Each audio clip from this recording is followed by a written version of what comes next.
Welcome back. In this training segment, we will answer the following question. How can HR professionals help organizations? Before we get started, let's review what we learned in the previous segment. We reviewed what HR is and some basic vocabulary terms.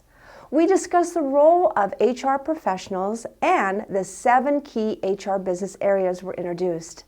Now we will answer the question, how can HR professionals help organizations in the areas of hiring and talent management? First, it's time to add to your list of important vocabulary definitions. Let's start with knowledge.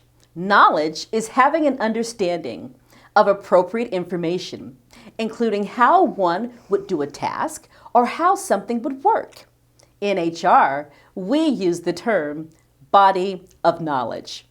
The 7 key HR business areas are examples of a body of knowledge HR professionals would need to know.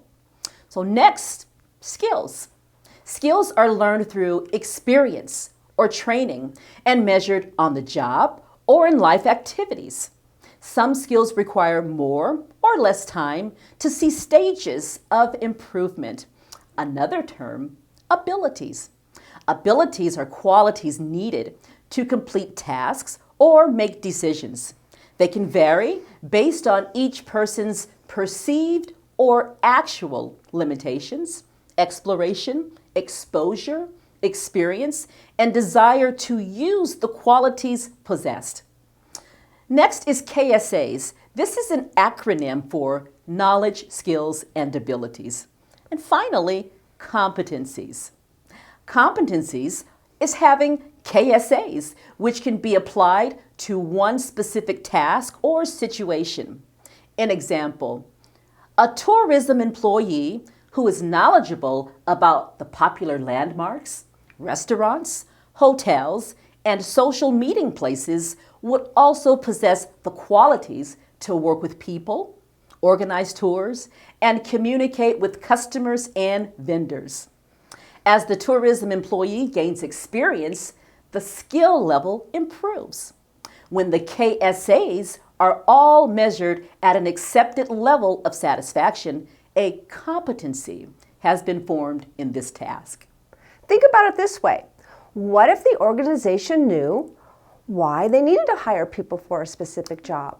The knowledge and skills and abilities, KSAs, competencies and unique qualities new employees could bring to their organization. How to get people with the right KSAs, competencies, and the unique qualities interested in applying for a specific job.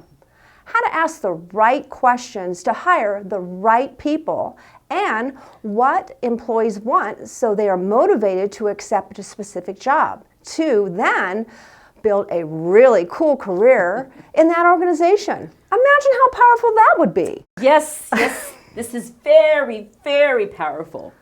An HR professional can help organizations do their best in all of these areas. When done well, customers receive better products and services, and organizations experience higher productivity and earn more profit. I agree. Now we'll discuss hiring and retaining the best people. Hiring is one of the most important jobs an HR professional can do. There must be a plan which includes several steps to complete. First is to verify the need. Know why we need to hire someone. Second, perform a brief job analysis. The job-related KSAs and competencies needed. Third, develop a job advertisement and get the word out. Know how to reach qualified people we can hire. Fourth, create a selection strategy. Have a plan to select the best applicant. And fifth, be ready to offer the job. Ensure we are prepared to make a strong offer to get the applicant we want. So first, we must verify the need. How do we know if we need to hire someone? Well, the first and most important step in the recruitment planning process is knowing what the organization needs.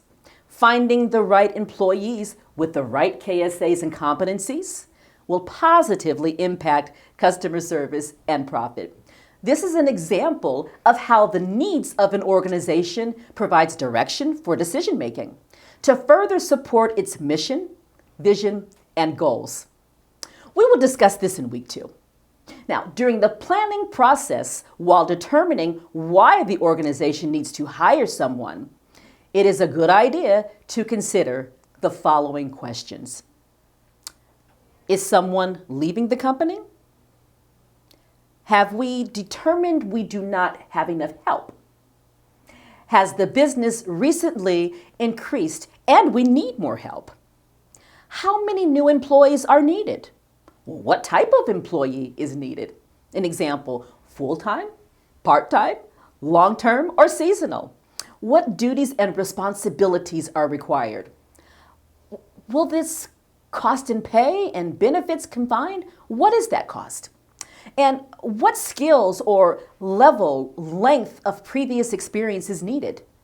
So whether the need is due to someone leaving the company or a new position is being created, the HR professional must be able to verify and explain why the new hire is needed. To determine the number of employees and type of employee, HR professionals use a gap analysis and the job analysis. We will complete this segment and learn how a gap analysis can be helpful. A gap analysis can help organizations document the measurable difference between the current business activities taking place and the desired future activities it wants to take place. Look at the example provided. No organization wants customers to complain and leave because they receive poor service. Organizations who want to stay in business desire happy customers and their business to grow. The difference between the organization's current and future success is having the right amount of staff. Therefore, the proper action to take would to hire one or more employees, right? Well, yes, I believe that would definitely solve the issue. I think it's time for a quick summary. So let's review what we have learned in this segment. We reviewed what HR is and some basic vocabulary terms, discussed the role of HR professionals. We talked about the key 7 HR business areas, and we learned how HR professionals can help organizations, discussed the importance of a recruitment plan, realized how the gap analysis can be used in a recruitment plan.